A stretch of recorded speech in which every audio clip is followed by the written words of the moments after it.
Welcome to Rethink Gaming's Think, Rethink, Play podcast with Bob McDowell and Jerry Perkle. And today, we're interviewing the creators of Mörk Borg.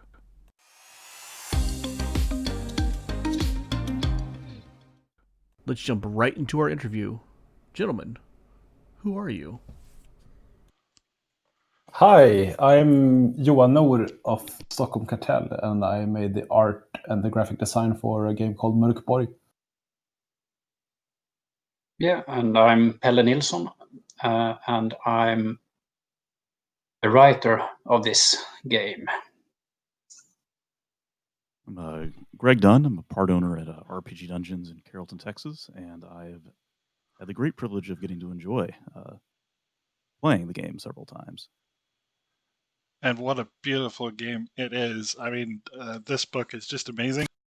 And fair warning, guys, I've consumed every podcast you've done, every interview you've given online, just about. So we're going to try not to bog you down with questions you've already answered, but we'll try to be consistent though with our answers. So you do get the opportunity to say, "Aha, you didn't say that before." So, okay. So I think it was Jerry who brought this to my attention first. I'm usually in the OSR circles, but I hadn't heard of it until he presented me with a copy. And I was also kind of late to the game, right? It wasn't even on my radar until after your second Kickstarter, which I missed. So I paid a lot of money on eBay to grab up probably the first copy in English that was released. Just so that I could get my hands on it, because some, it was more popular, I guess, than anticipated, and there's some for sure printing issues at the very beginning, which seemed to have caught up from that. But yeah, let's talk about this damned book. What is Mörk Borg?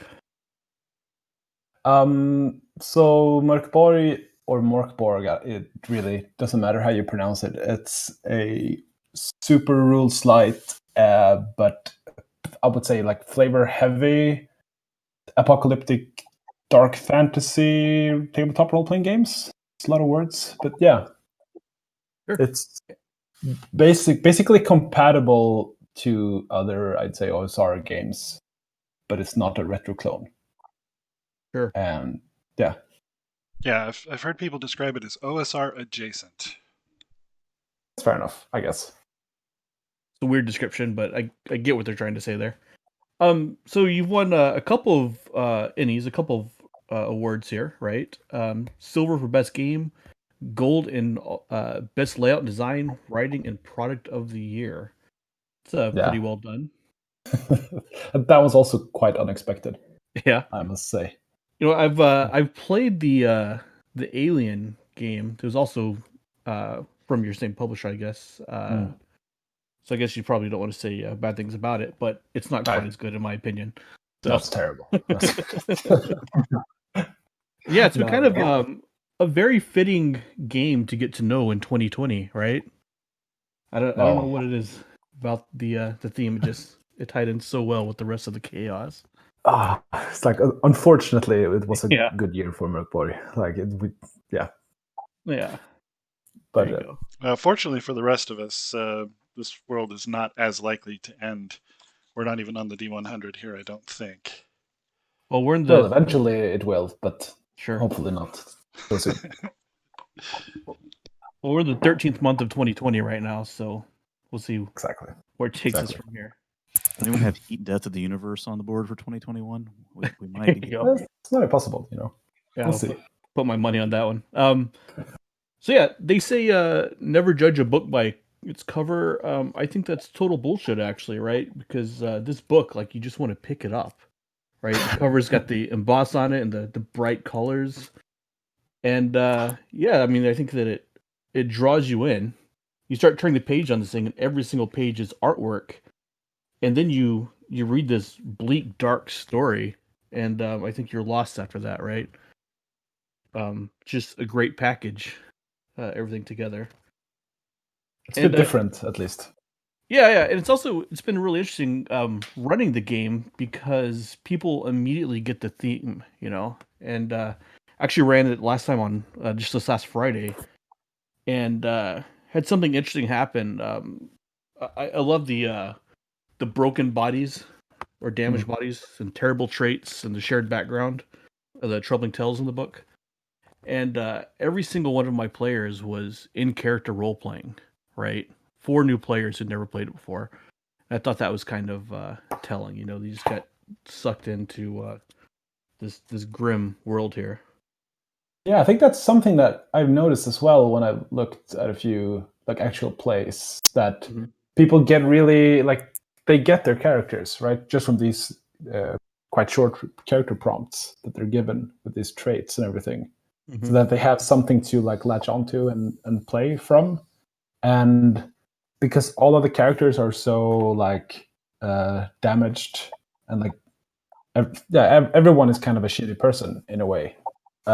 So you can almost play like a parody of a character, and that becomes fun. So yeah, and everyone is unique. And one very important thing was that we wanted to keep the rules out of the way and make flavorful tables instead. So yeah, and you can create your character in a couple of minutes or seconds if you use the generator. That was very important design goal when I wrote the game. Yeah, and actually, come to think of the way that people get to like or are encouraged to play their characters, because if we're talking about the OSR, like those kind of games are usually, or at least my experience with them, that you don't really play the character as much. It's more like your avatar in a way, right? You go down a dungeon, you check for traps and whatever it may be if it's dungeon crawling. But I think by just adding these few descriptors, you can, I don't know, add a little character to your guy. I think if you play like the big game that was made in the 70s, all the dwarves and elves and warriors and or fighters and magic users, they are quite similar. So all the dwarves are the same. So that was very important for us when we did the game, that you get a very flavorful kind of character, so you can lean into the world and immense. That's important. I think it's a really good point to make, because a modern trend in games, especially like D&D, you see the new players, they want to personify themselves, or they want to play themselves except the fuzzy kitty. And you guys are offering something completely different. It's like roll on this table and get something weird to play instead. Yeah, exactly. As a player, sorry. As a player, for me, like I tend to overthink character creation. So being able to just roll some dice and get something unique and interesting and really flavorful, to me, is a great experience, and one that I think you guys really nailed. Really helped me just jump into playing a unique character just on the spot. Yeah, it's nice, and I think the idea was also to make, as Pelle said, a lot of flavorful tables and like describe this world, because the world is it has a lot of lore, but at the surface, it's pretty much everything is crap. Like that's it. That's the pitch. So if you have a character, you get what we're after here. Like you get it. But like just play a terrible person in a terrible world. Like then you'll be fine. So it's quite simple.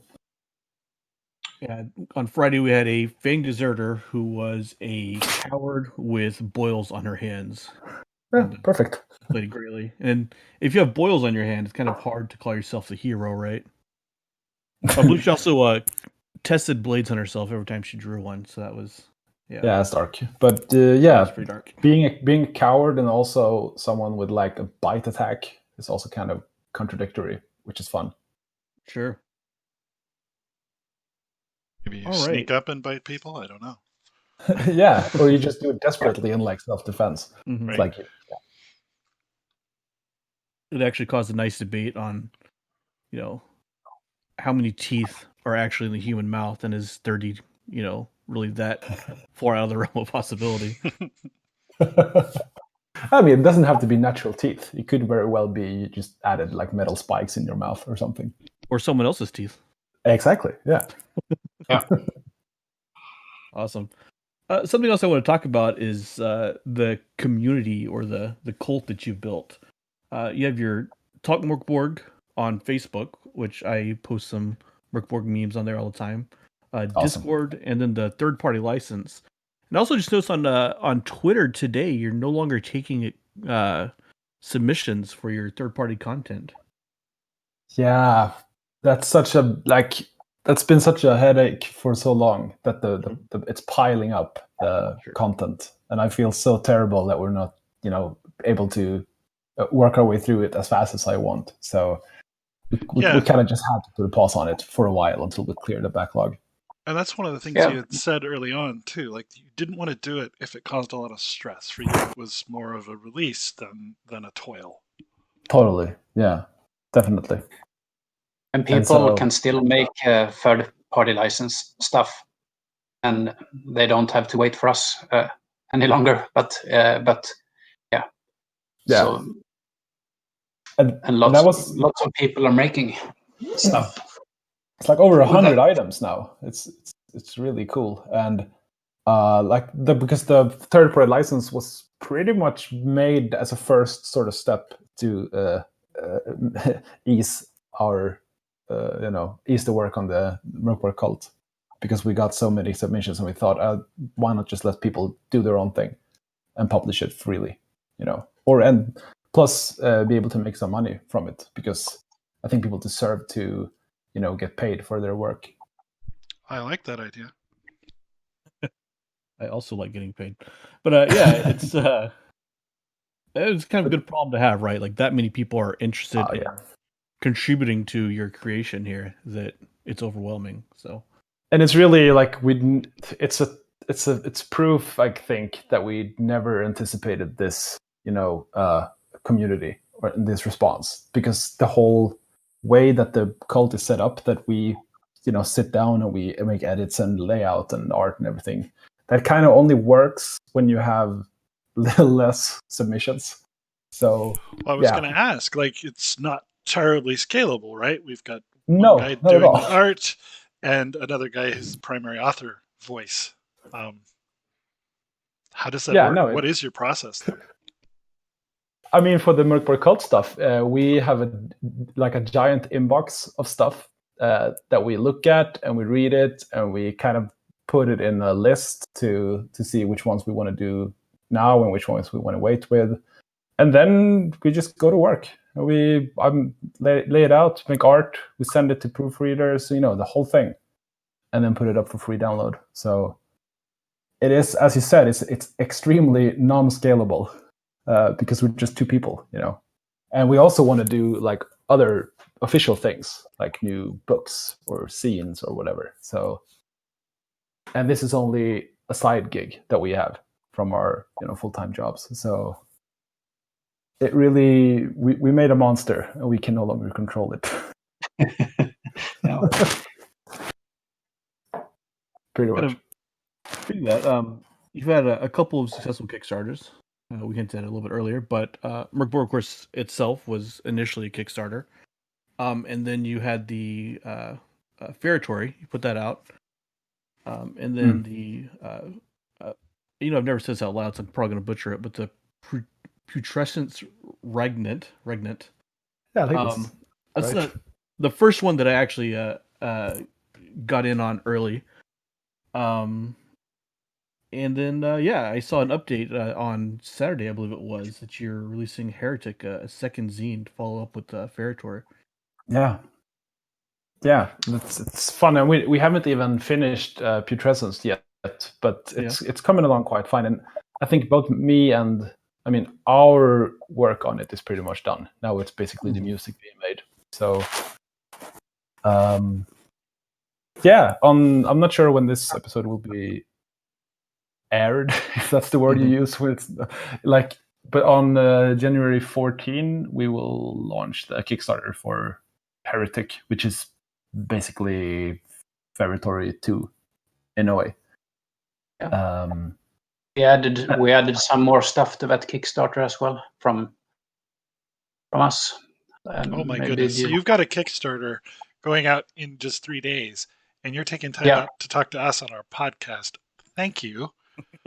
Yeah, that's fine, of course. Yeah, I think both me and Johan are working quite fast, and we want to have everything set and done long before we start anything. So yeah, I mean, we've been the Kickstarter page is ready to go.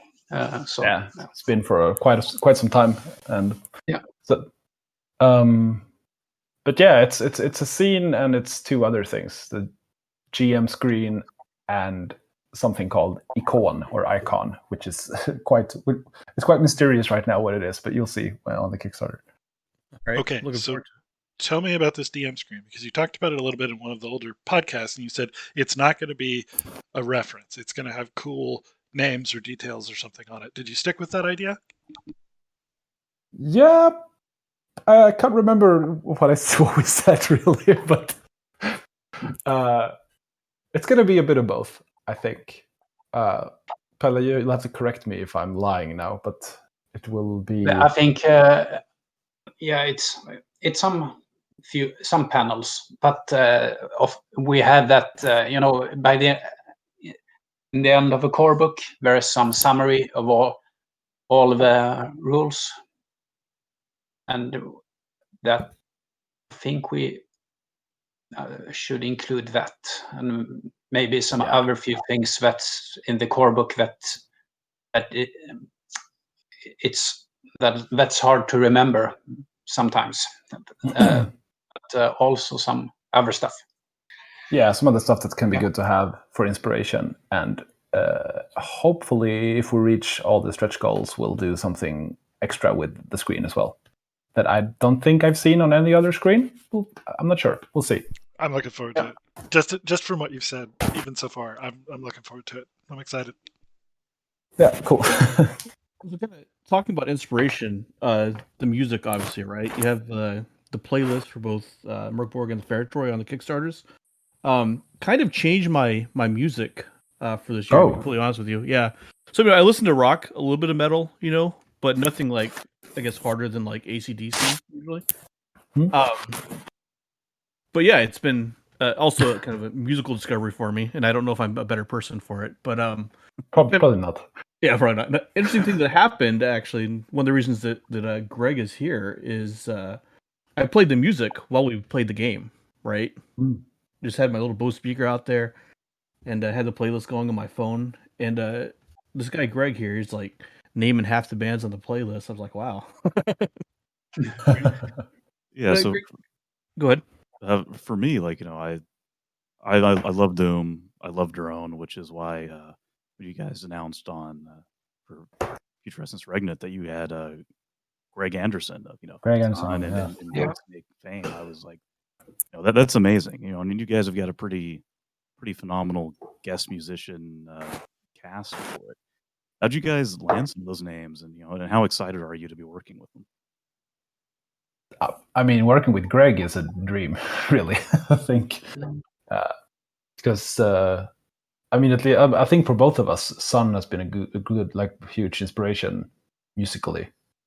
But I think during this whole journey, we've been quite, we've been collaborating a lot with different people and basically just sending them emails. Like, it's not the worst thing you can get is to know, So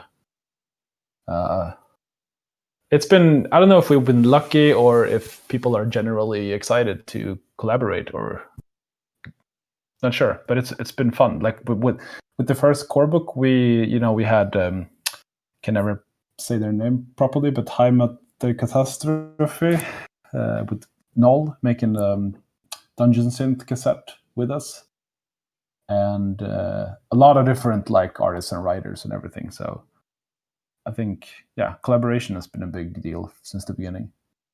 Yeah, and that tape, Heimatkatastrofe tape, the Dungeons in tape, that was us. I just sent one of them an email, and that was way before the core book was printed. So they didn't know about a lot of it. I mean, I sent some illustrations and told them about this project, and they said yes immediately. So Wasn't it like a DM on Instagram that you sent to them? Yeah, I can't remember. it was Instagram. Yes, yeah. And it's also because we have on Putrescence Regnant, we have Wayne June, who is the narrator for Darkest Dungeon. He's going to read the prophecy. And that also kind of started with just me, shit posting with the Mörk Borg Twitter account on his feed. And we kind of, I don't know, I kind of jokingly said that we were going to do a collaboration. And he replied like, "Oh, here's my commission email. Send me an email." I'm like, "Yeah, I'm doing that. Hell yeah!" So you spoke that into existence, is what you're saying. Yeah, and that's been like the whole. Yeah, it's been how we've been doing things a lot. Just never been afraid to reach out to people that we respect and want to work with. So it kind of begs the question: Are you actually speaking those things? Oh, I don't think so. Hopefully not. Hopefully not. Maybe he's possessing me. I don't know. Okay, so you've explained how a lot of people have been helpful along the way, and you had said that earlier too. You're like, these are just people. Reach out to them; they're happy to help. And I know some of that. I used to run around with some of the old school guys in one of their trash talk forums where there was no filter and absolutely no rules. But yeah, what about the other side of the coin? Like, what is something that was harder than you thought it would be, or turned out to be a bigger challenge than you thought?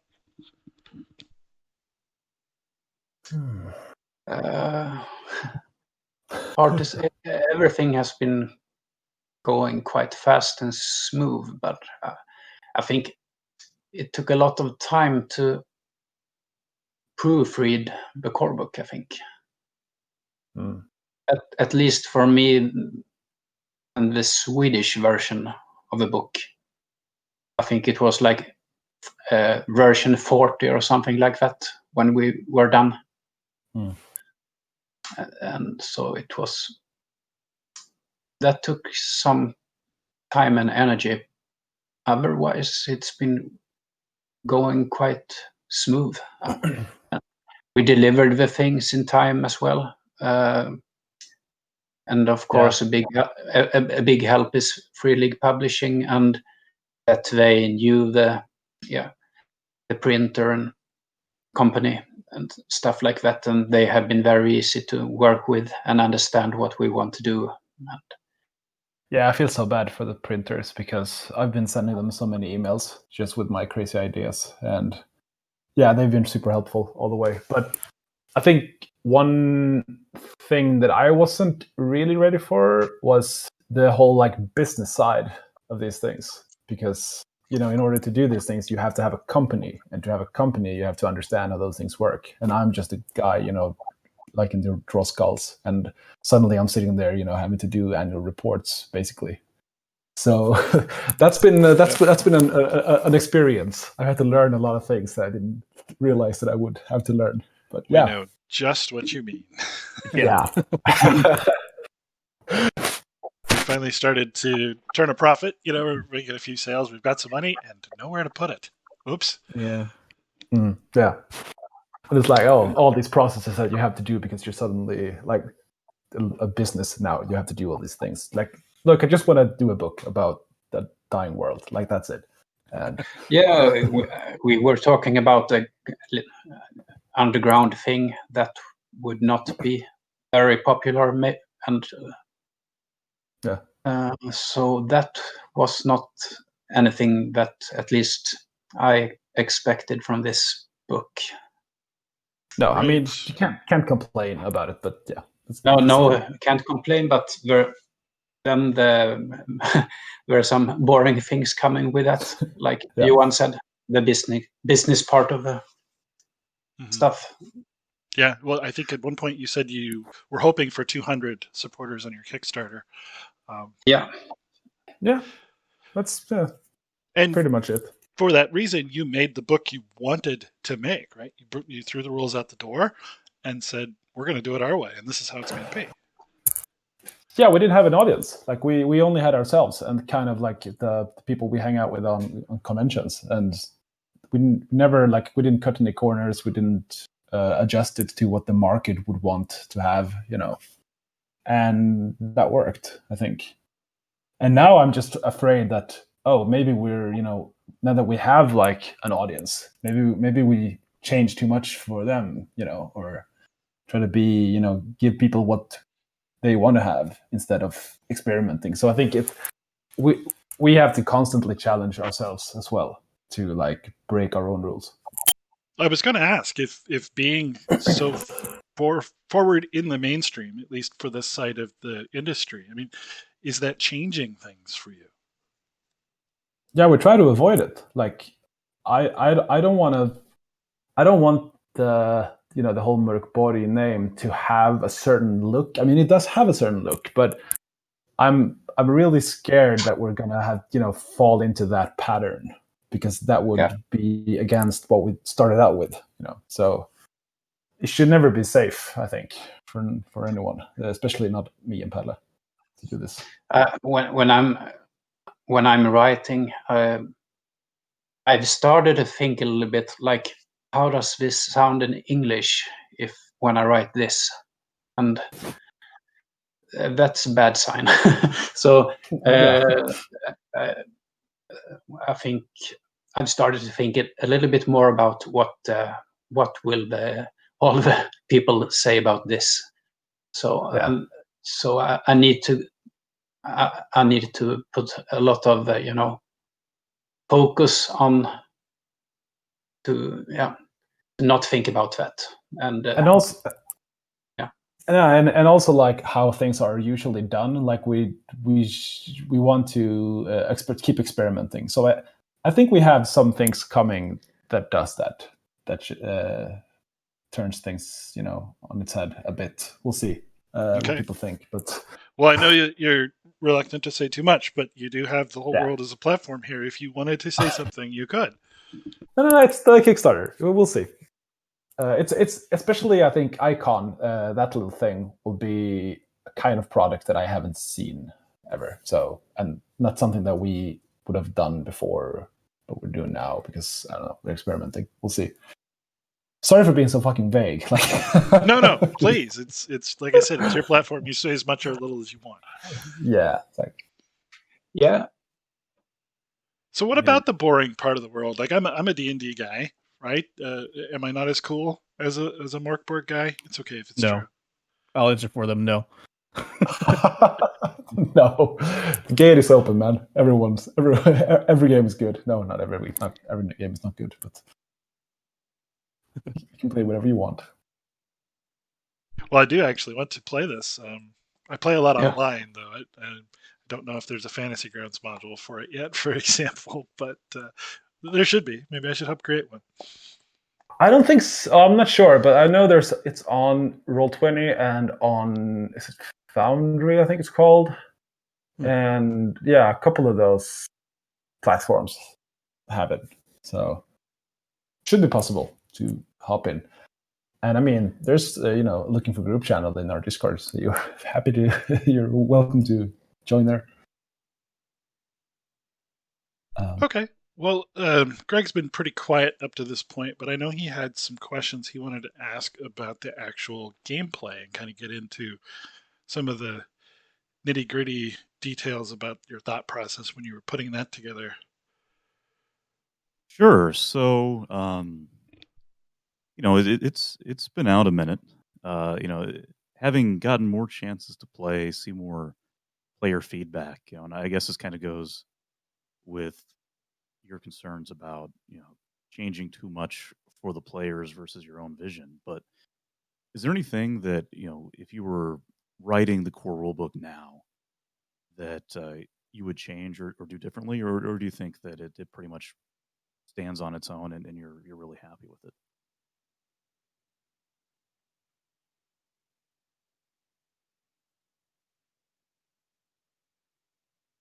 Pelle, I think that's your question. Yeah, go ahead. You can go ahead. No, it's a tough question. I mean, Yeah. there's some things that are kind of vaguely described, I think, in the book, but I'm not sure if describing them in further detail would, be good or not, because I think the vagueness of it kind of, as I was saying on, I think, some other podcast, like it kind of forces you to interpret it and thus becoming a game designer yourself in a way. Yeah, it becomes your game, not our game. Yeah. Yeah. But I don't know. I mean, I can't think of anything specific right now, but there's been a few questions that's been brought up a couple of times that I'm starting to think, okay, maybe we should, describe that more, or just put in this little description there. But I don't know. I'm super happy with the book. So like, I don't think I would have changed anything. Really? Yeah, What do you say? No, I don't. I'm not. I was thinking about something a couple of days ago that I wanted to change, but I have forgotten what it was. Couldn't have I been don't. that important then. Yeah, I'm quite happy with the core book as well. I certainly didn't ask because I had any complaints. I think it's No. I get it. I know. Yeah. But that's sometimes I've been thinking like maybe we should have done something more with the setting, describe it a bit more, but then I think it's quite good as it is. It suits me, at least. I don't I have it's hard for me to read like 400 pages of core books nowadays. So well, and I think the way I like when it's quite short. And I was gonna say, I feel like your voice comes through really well when you read this material. Like it definitely has a lot of your personality in it. And I think if you were forced to stretch it out, you might lose some of that.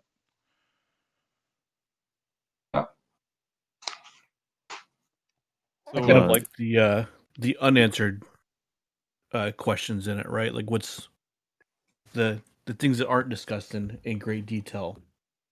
The things that you as the players have to fill in, right? That's where the interesting story and role play takes place. Yeah, exactly, and that's when you create your world. Like that's when you fill in the blanks. Right, like I haven't run this yet, but I went to explore, Kyrgyz, right? And I tell you, like, what is going on there? Like, figure out that mystery. So yeah. Yeah, exactly, and you can add whatever. Like you have a few lines there. It's like, oh, it's a frozen wasteland, and it's got this castle with this Anthelia woman who might be a vampire and might not be, or so you have these little bits of information that you can build on. So people have been doing a lot of good stuff with just that little those little hooks. Well, I think the theme also sort of lets you off the hook for lack of detail too. Like if the entire ground is gray from maggots, does it really matter what the farming industry used to be like? No, exactly. Yeah. Right. And especially since the whole the laws of physics are changing and breaking apart, like pretty much anything can happen, and nothing is safe. So nothing really matters ultimately. So feel free to raise cities and kill important NPCs. Like that's what they're there for, to destroy. And that's really, I think, personally for me as a GM, I think that's very liberating, because sometimes when you buy these setting books and these adventures and they have all these important names, you're kind of afraid to use them because Oh, yeah. you're not sure. Yeah, Oh, like yeah. I can't kill this character, but like here you're supposed to do. Like they're gonna die anyway, so make it your end in a way. So with victory being death, no one makes it out of this alive.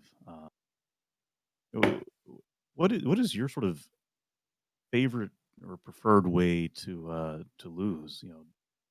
For me, I've mostly gotten a chance to play one shots, but have you gotten a chance to do longer campaigns or short campaigns? What do you think is sort of the ideal way to play?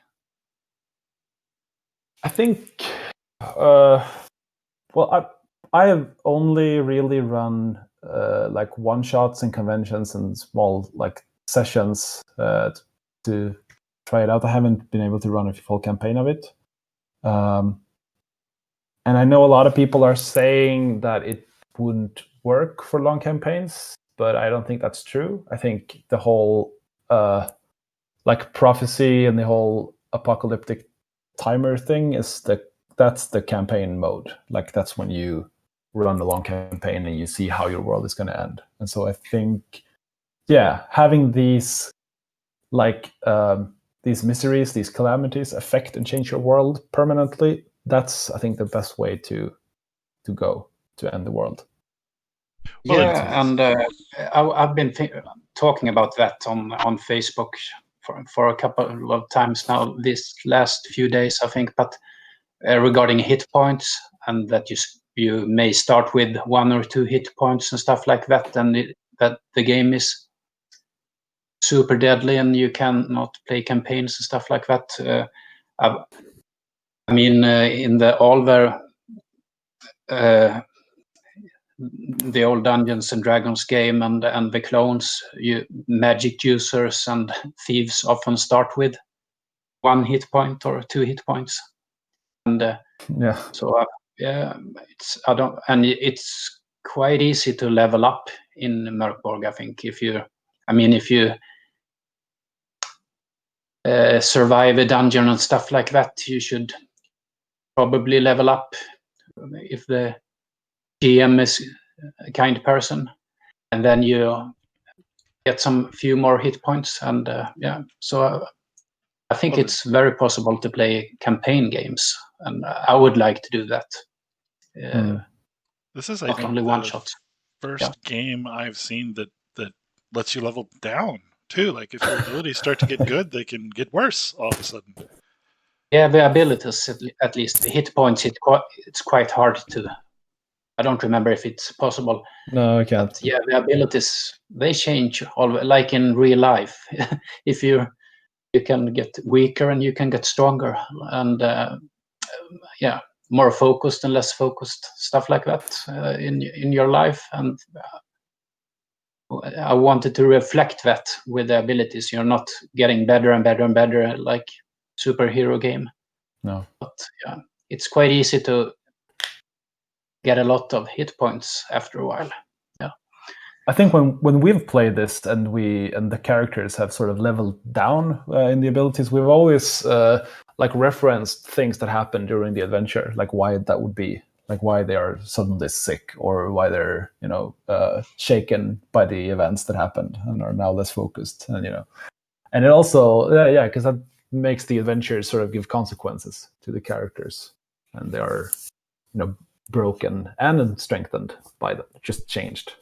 Yeah, fits so well with the theme. It's just really brilliant. Really, really good.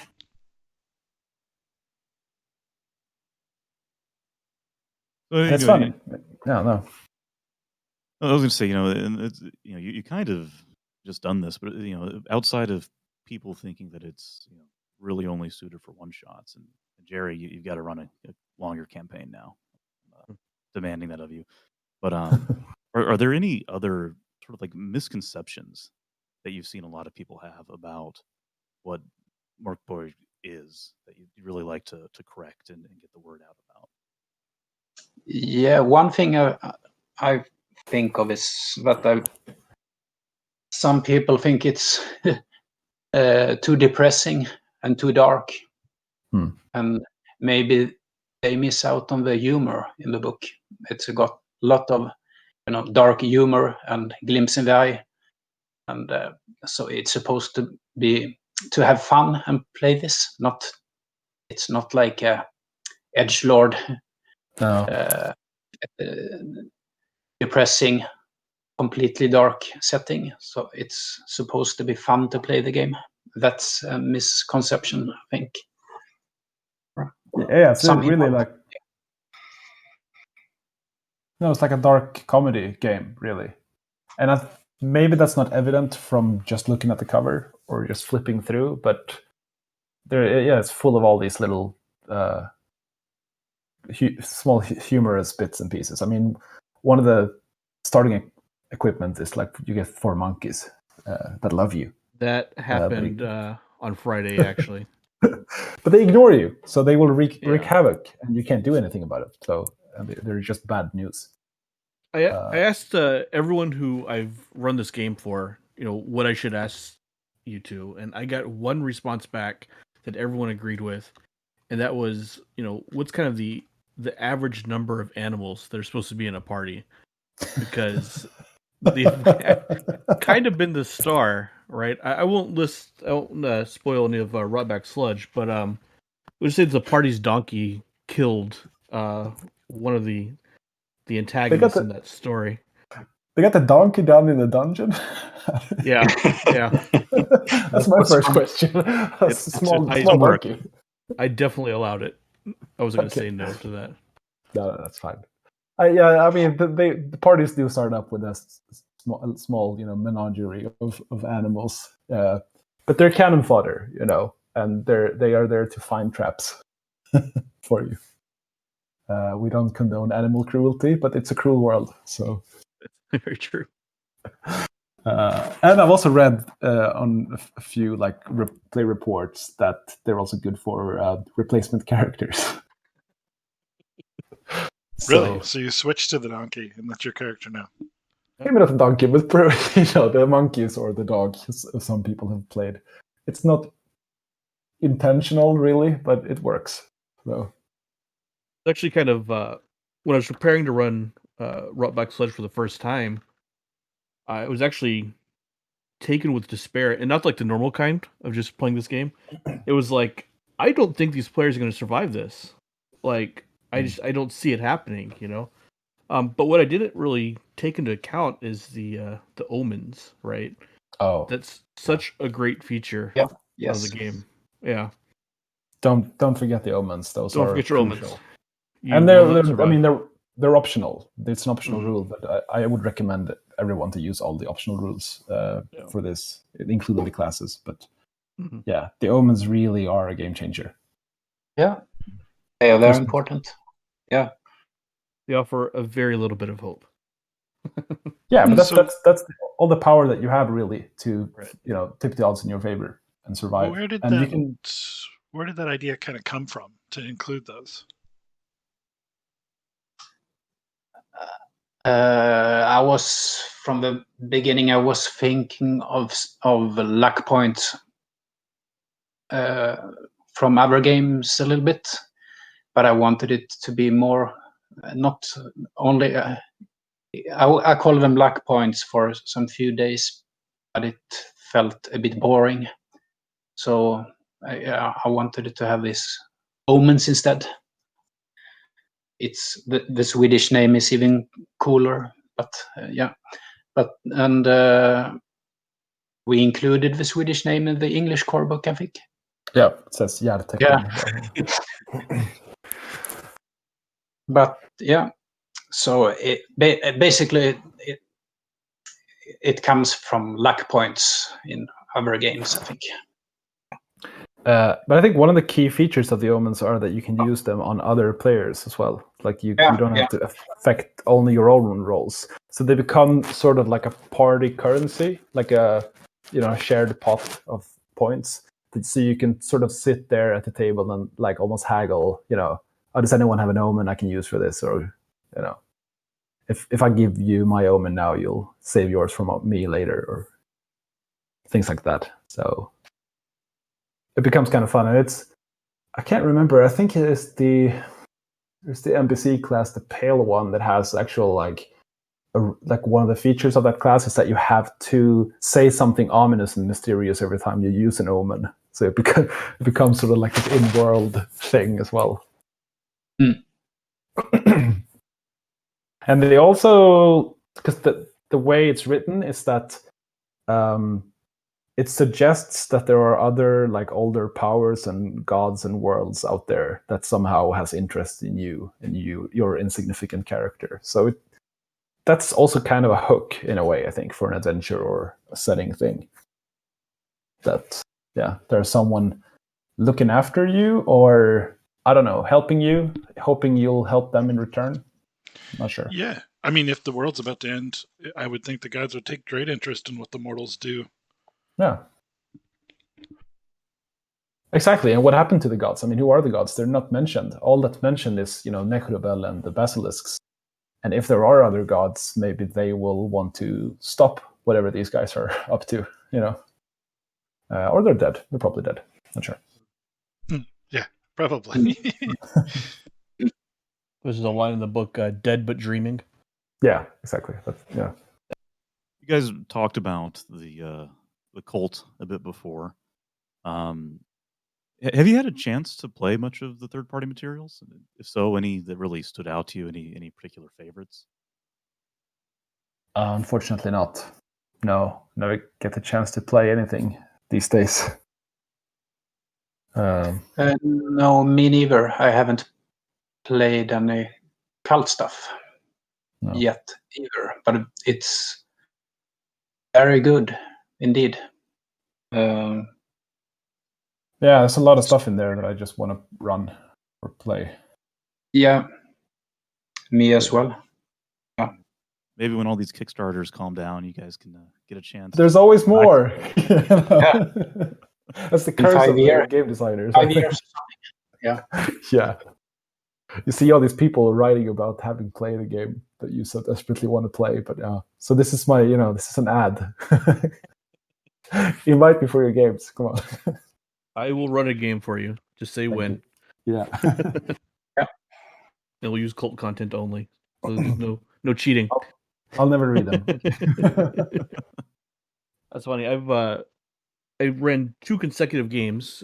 Greg was in the first one, but not the second. And I kind of stitched Rock Black Sludge together with Death Temple Sun, which it's a little short for I guess the time limit that I was running it for, because it was like a paid paid role playing session. And I stitched it together with some of that content, the kind of the hex scroll. So that was the cigarette. The death cigarettes, yeah. Yeah. Mm. That was a good way to kind of expand that content. Yeah, and I suppose, speaking of RPG dungeons, if you're paying attention, that means you can go sign up and have Jerry run a game of Mörk Borg for you. Just check them out online. # not sponsored, but it's cool. Yeah. If you do show up, bring a mask. Yes. We sanitize the place in between sessions. We follow social distancing rules. Keep people in their own groups. Masks are required. We certainly don't want anyone to come out that's high risk or around people that are high risk. It's actually hopefully the vaccine gets out soon, and then we can all be safe about things. Hopefully, fingers crossed. It adds to the spookiness when everyone's covering their faces. Right. Right. Yeah. So, well, before we turn the page on mechanics, we were talking about this section just kind of amongst ourselves. I have one just weird question. So you made a book with no rules, right? No limits. Why didn't you stat the spear on page 21? It perplexes me deeply. The guy's being stabbed by 3 different spears. Why not? Yeah. I've never had that question before. Oh, that was a new one. Oh, that's mine. Well, can I? Next question. Okay, fair enough. Well, and that's kind of an interesting thing too. So you've done a few of these, right? And you've sat now with us for we've been talking for 50 minutes now. And thank you. Is there a question you wish people had asked that like nobody's coming around to ask you yet? You're ready for it. You're dying for it.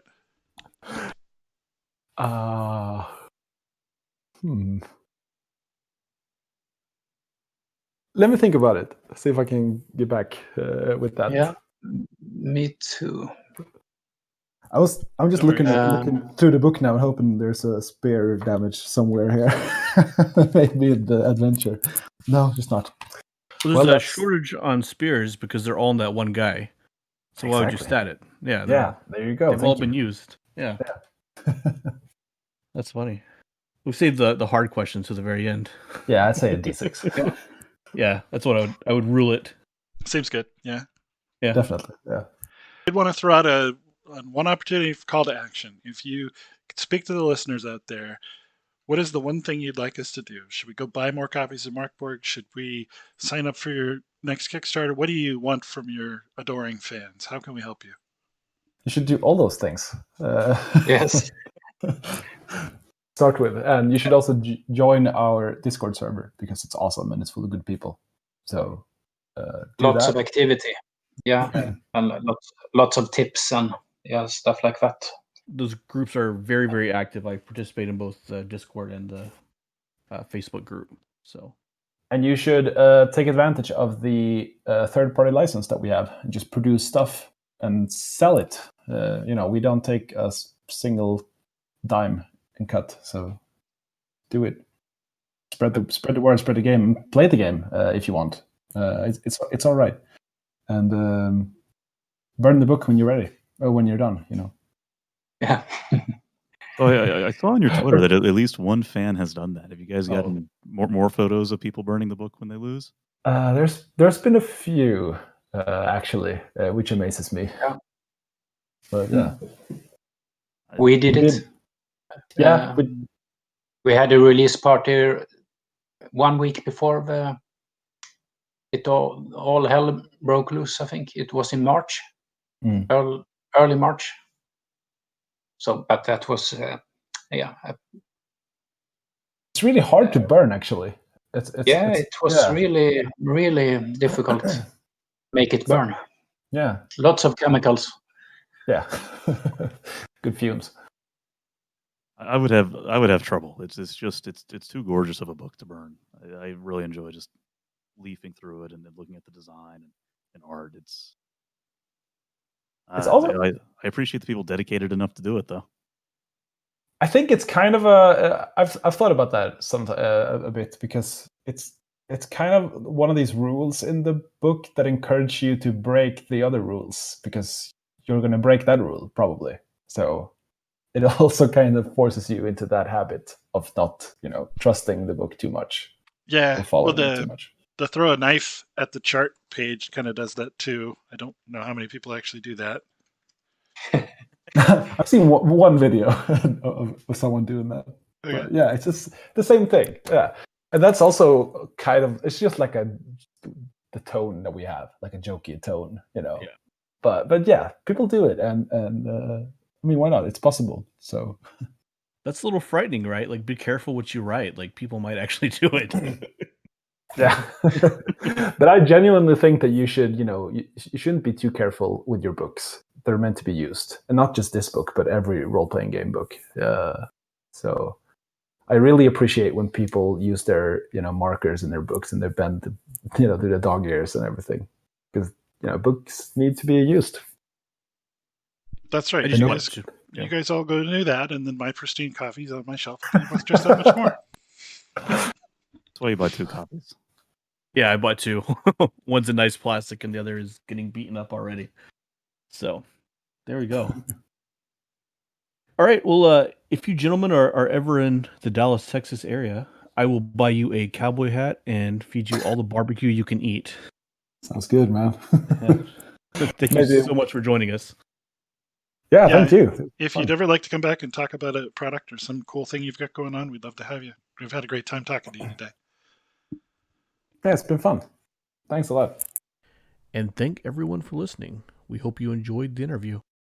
And don't forget to become a member on Patreon and take advantage of more great content. Come join the conversation on Discord. And you can find links to all of our stuff at rethinkgaming.com. And remember, think, rethink, play.